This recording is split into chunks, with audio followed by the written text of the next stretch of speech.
दोस्तों नमस्कार और आप देख रहे हैं न्यूज़ बकेट और आप लोगों के साथ मैं कुलदीप। आज उस जगह पे बैठे हैं जहां पे प्रबुद्ध जन लोग बैठते हैं और इसमें नंबर 1 पे आते हैं अधिवक्ता समाज। अधिवक्ता समाज से हमारे साथ हैं अखिलेश उपाध्याय जी। हम इनसे थोड़ा सा जानने की कोशिश करेंगे कि जो विधानसभा चुनाव का घमासान मचा हुआ है, सारी पार्टियां अपना मैनिफेस्टो सामने लाकर रख दी हैं, कांग्रेस, भाजपा, सपा। तो अब देखना दिलचस्प होगा कि बनारस में क्या माहौल है। जिस तरीके से लगातार बीजेपी ने अपने कैंडिडेट मैदान में उतार दिए हैं, कांग्रेस ने भी, सपा में भी, आम आदमी पार्टी भी, तो लगातार इस तरीके से। लेकिन जो चीज़ माहौल है, जो बारीकियां हैं, हम वो जानने की कोशिश करेंगे। सर ये बताइए कि जो चुनाव इस बार हो रहा है, आपको क्या लगता है कि क्या बारीकियां रहेंगी इस बार? भाई रहना तो चाहिए, बेरोजगारी रहना चाहिए, महंगाई मुद्दा रहना चाहिए, देश का विकास मुद्दा रहना चाहिए। रहना तो यही चाहिए। देखिए, जो आप बता रहे हैं कि जो मुद्दा आप बताए हैं कि बेरोजगारी, विकास, लेकिन जो भाजपा के लोग हैं, भाजपा के सपोर्टर हैं, वो लोग कह रहे हैं कि उसकी ज़रूरत नहीं है, 5 किलो राशन हम दे रहे हैं, उससे जनता एकदम गदगद है। ऐसा है कि देखिए, ये भाजपा के द्वारा एक फौज तैयार की गई, एक लोगों का जमात तैयार किया गया जो उनके हर काम को जस्टिफाई करते हैं। जैसे पहले जो है महंगाई जो भी थी उस पर लोग सड़क पे उतरते थे। आज महंगाई उसकी 4 गुनी 5 गुनी हो गई। तो कुछ वर्ग, एक जमात उनके पास है जो ये कहती है कि नहीं, हम 500 रुपये का भी पेट्रोल खरीदेंगे, कुछ हिस्सा हमें राष्ट्रहित में जाना चाहिए। ठीक है भाई। तो ये जमात उस समय कहाँ थी जब 400 रुपये का सिलेंडर मिलता था और 72 रुपये का पेट्रोल मिलता था? उस समय कहाँ थी ये जमात? तो एक ये माहौल बनाया जा रहा है, एक ये अपने उसको नाकामी को छिपाने का कुछ लोगों के द्वारा ये एक माहौल चुनाव के समय में बनाया जा रहा है कि नहीं, हम लोग संतुष्ट हैं, हम लोग खुश हैं। लेकिन आज जनता के दिल पे हाथ रखकर पूछ लीजिए कहीं भी कि क्या वो किस चीज़ से खुश है।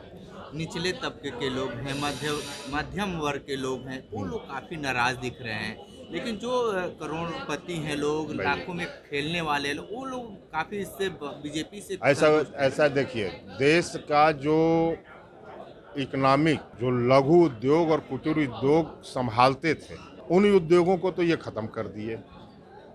यहाँ से जो पैसे पूंजीपतियों में ट्रांसफ़र हो गए, उनके कल कारखाने बढ़े, उनकी पूंजी बढ़ी, उनको व्यवसाय, छोटे छोटे चीज़ों में व्यवसाय की जगह दे दी गई।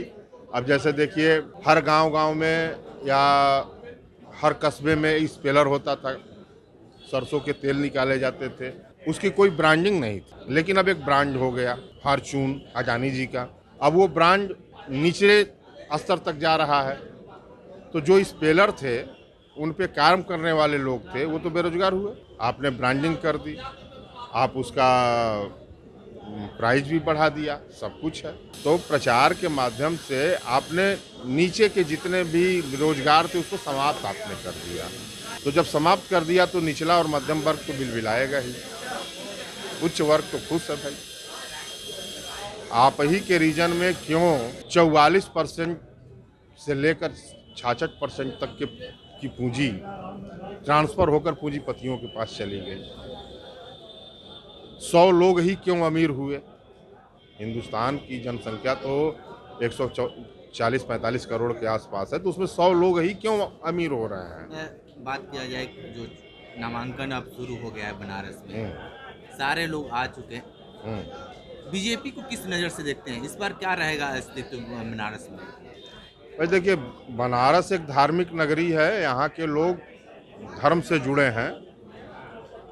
और भाई बीजेपी तो धर्म का खेल खेलती ही धर्म का व्यापार करती है। तो धर्म के व्यापार के कारण इनका पलड़ा कुछ भारी बनारस में तो दिख रहा है। बनारस में तो और सपा का क्या? सपा तो लगातार रोड पे उतरकर बीजेपी का विरोध की है, जो भी लोग चीज़ें हैं वो चीज़ की हैं, तो आप उसको किस तरीके से देखते हैं? नहीं, सपा का विरोध भी जायज है, सपा सही जगह विरोध कर रही है, लेकिन सपा के धर्म के आगे हिंदुस्तान की जो एक सनातन धर्म, हम हिंदू धर्म नहीं बोलेंगे। क्यों ऐसा क्यों लगता है कि हिंदू धर्म नहीं बोलेंगे? नहीं नहीं, हम हिंदू धर्म नहीं बोलेंगे, इसलिए कि हमको धर्म की परिभाषा मालूम है। हम सनातन धर्म के लोग धर्म के लिए या अपने आस्था के सवाल पर अपनी खुशियों को भी कुर्बान करते हैं। तो इसलिए यहाँ पे आस्था के प्रश्न पे, धर्म के प्रश्न पे अपनी खुशियाँ कुर्बान लोग कर देंगे, लेकिन अंदर अंदर दुख तो रहेगा ही। हर वोटर को ये दुख रहेगा कि हमने वोट गलत जगह दिया, लेकिन देंगे वहीं। मतलब वही है कि बुखार है लेकिन दवा नहीं खाएंगे लोग। हाँ, दवा नहीं खाएंगे, मतलब भभूत खा लेंगे। हाँ? भभूत खा लेंगे लेकिन दवा नहीं दवा नहीं खाएंगे। हाँ, बहुत दिलचस्प की बात। अच्छा, एक चीज़ बताइए कि फिर यूपी का क्या समीकरण रहेगा, किसकी सरकार फिर आने वाली है? आपको लगता है क्या कि फिर रिटर्न बाबा जी आ रहे हैं? नहीं, बाबा जी तो नहीं आ रहे हैं। भले जोड़ तोड़ करके भाजपा सरकार बना ले, लेकिन बाबा जी रिटर्न नहीं होंगे। बाबा जी लगातार ये दहाड़ रहे हैं, वो कि दहाड़े आ रहे हैं। वो दहाड़े, चिल्लाएं, चीखें, कुछ भी करें, लेकिन इन लोगों की कार्यशैली से, हाईकमान से लेकर निचले स्तर तक की कार्यशैली से ये लग रहा है कि पहले तो संशय है कि इनकी सरकार बने,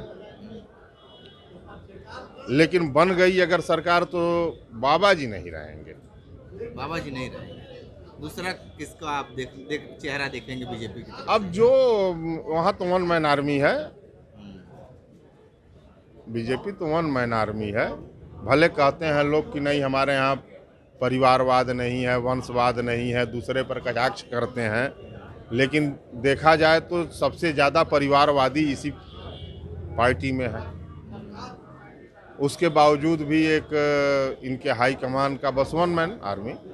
तो वन मैन आर्मी में होता क्या है कि अगर एक ही व्यक्ति सब कुछ हो तो अपने आगे किसी को पनपने देना नहीं चाहता। तो कहीं उस निज़ाम को ये डर है कि हमारे समकक्ष कोई दूसरा निज़ाम न खड़ा हो जाए। तो आपको लगता है कि बाबा जी अब मठ में ही रह जाएंगे?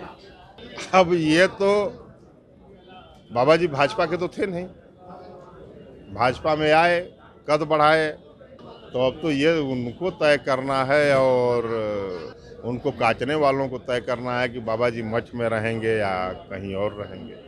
जहाँ तक मेरी जानकारी है कि गोरक्षनाथ पीठ के महंत बाबा दिग्विजय नाथ जी थे, विश्व हिंदू महासभा के अकेले सांसद हुआ करते थे जब से चुनाव शुरू हुआ। उस परंपरा को आगे बढ़ाया महंत अभयनाथ ने। ये भी सांसद चुने गए हिंदू महासभा के ही बैनर के तले। एक चीज़ नहीं समझ में आता है, जो सन्यासी होता है वो राजनीति से बड़ा दूर रहते हैं, लेकिन इस समय जो देखा जा रहा है जितने मतलब गेरुआ वस्त्र पहनने वाले हैं वो राजनीति में बहुत दिलचस्पी रख रहे हैं। हाँ, ये सवाल आपने बड़ा बढ़िया पूछा। देखिए, सन्यासी शब्द बड़ा उत्तम और बड़ा उत्कृष्ट और उसकी गरिमा बड़ी ऊंची है, लेकिन जैसे आज के समय में राजनीति का अपराधीकरण हुआ है, उसी तरह सन्यासी समुदाय में भी अपराधीकरण हुआ है। और जो अपराधी होता है उसको भौतिकता के प्रति बड़ा लगाव होता है। सन्यासी भौतिकवादी नहीं होता है, लेकिन जो अपराधी है वो भौतिकवादी होता है। नहीं, भौतिक सुख सुविधा लेना चाहते हैं जो इतने सन्यासी हैं इस समय। सारे लोग ये नहीं चाहते हैं कि हम तो भैया जंगल में रहें, हम चाह रहे हैं कि हमने एक ही बात कहा कि जैसे राजनीति का अपराधीकरण हुआ वैसे सन्यासी समुदाय का भी अपराधीकरण हो गया। मतलब और जितने अपराधी हैं, आपका कहना सुन लीजिए, और जितने अपराधी किस्म के व्यक्ति हैं वो भगवा पहनकर चोला बदल लिए, रंगे सियार हो गए। जनता हमारी है, धर्म के प्रति आस्थावान है, तो वो अब उनको जो है वही सन्यासी समझी, लेकिन ये सन्यासी हैं तो नहीं। इसका उदाहरण आप देख लीजिए, जो अपने आप को संत कहने वाले हों, चाहे आसाराम हो, राम रहीम हो, और वो कौन निर्मल बाबा हों, ये जितने, ये तो भौतिकवादी ही हैं। अगर आप वास्तव में संत हो तो आप समाज के हित की बात करो, समाज के विषय में सोचो। आपको भौतिकता से क्या लेना देना है? आप जन कल्याण के लिए रहो। एक चीज़ अब नया, एक चीज़ हम लोग ही रिपोर्टिंग करने जाते हैं, एक चीज़ नया चीज़ देखे हैं कि सारे राजनीतिक पार्टी मठ में जाकर सारा उनका समीकरण बैठाया जा रहा है, जो एक चीज होता था कि घर पे लोग करते थे। नहीं, कहे ना कि हिंदू जो हमारा जो सनातन धर्म समुदाय है, ये सनातन धर्म समुदाय आस्थावान होता है धर्म के प्रति, या सनातन धर्म में क्या कहिए, हर धर्म के लोग अपने धर्म के प्रति आस्थावान होते हैं। हम मठों में, मंदिरों में अपना आस्था व्यक्त करते हैं, मुसलमान मस्जिदों में आस्था व्यक्त करते हैं, ईसाई चर्च में आस्था व्यक्त करते हैं, सिख गुरुद्वारे में अपनी आस्था व्यक्त करते हैं। तो वहाँ उनका एक समुदाय जाता है, एक समूह जाता है। तो उस समूह में एक होता है ना कि अमृत वचन हुआ बाबा जी का, संत वचन है, उनकी बातों को हम मान लें। तो इस कारण जो है मठों की तरफ झुकाव इन लोगों का जाते हैं। मतलब चाहते हैं कि मठ से एक माप, प्रसाद ले लें। हाँ, एक माप मिले, एक माप हमको मिले जो हमारी बातों को बिना डिस्कस किए हुए मान ले, बिना तर्क की कसौटी पे कसे जो है मान ले। तो ये उनकी सोच है और होता भी है। बाबा अपने प्रभाव में बोल देते हैं कि बच्चा इनको वोट कर देना, बच्चा कर देते हैं, जबकि ये गलत है। ठीक है, तो ये थे अधिवक्ता अखिलेश उपाध्याय जी, बहुत सारी चीज़ बताए हैं, लगातार ये रिपोर्ट दे रहे थे बनारस की कचहरी से। बने रहिए हमारे साथ न्यूज़ बकेट के साथ, हमें दीजिए इजाजत, नमस्कार।